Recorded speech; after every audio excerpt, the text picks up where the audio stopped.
Hello and welcome to Daily Reflection with Aneel Aranha. Today is the 28th of March 2019. We're going to reflect on Luke chapter 11, 14 to 23. Listen. Now Jesus was casting out a demon that was mute.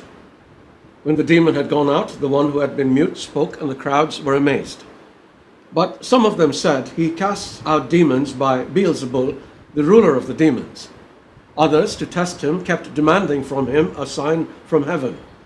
But he knew what they were thinking and said to them, "Every kingdom divided against itself becomes a desert, and house falls on house. If Satan also is divided against himself, how will his kingdom stand? For you say that I cast out the demons by Beelzebul. Now, if I cast out the demons by Beelzebul, by whom do your exorcists cast them out? Therefore they will be your judges.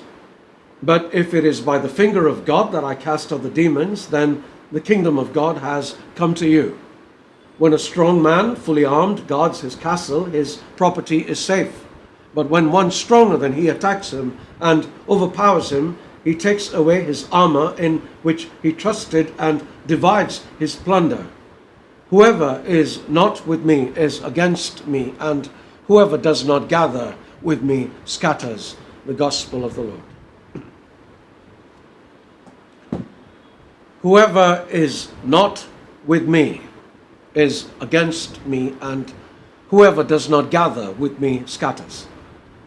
I think it might be a good idea to reflect upon just this verse today because its ramifications are eternal. Jesus is asking us to take sides. All of us would know what this means because as we have journeyed through life, we have sometimes had to do that. Caught in the middle of an argument between two people we know, we sometimes have to support one over the other, and because that is a hard choice, we might be tempted to stay neutral. With Jesus, neutrality is not an option. If you're not with him, you're with the devil. I know that many of us like to dance with both. The devil is a great dancer, and we quite enjoy the way he swings us around the floor until he drops us like a dirty rag. Then, of course, we go to Jesus, who picks us up and dusts us off. However, our memories are short, and it isn't too long before we're jiving with the devil again. Is that not true? And then there is the matter of convenience. We go to Jesus when we're in some need, otherwise he's largely forgotten.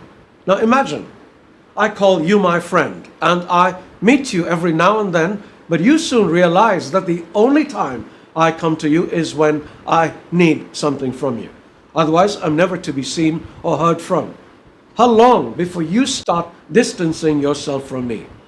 Now, Jesus isn't the sort of person to tell us to stay away, but I don't think he can be very happy with mercenary, self-serving people. What do you think? And then there is the matter of compromise. There is something very unappealing about people who straddle the fence, and I don't think God is very fond of them either. I wish you were either hot or cold, he says, but because you are neither, I'm going to spit you out of my mouth. You'll find that in Revelation 3. But there is an inherent danger in compromise that we don't seem to realize. How does one compromise between food and poison? Mix them together and you are dead. Jesus says the thief comes to steal, kill, and destroy, but he comes that we might have life and life in abundance. That's John 10:10. But we don't have to take his word for it. All we need to do is look at our lives and see the truth of it. So this decision is really a no-brainer. We know which is the better side. It is also the winning side. Paul writes, having disarmed the powers and authorities, Jesus made a public spectacle of the forces of darkness, triumphing over them by the cross. And we saw that in today's reading too. So, pick a side today. Jesus is waiting. God bless you.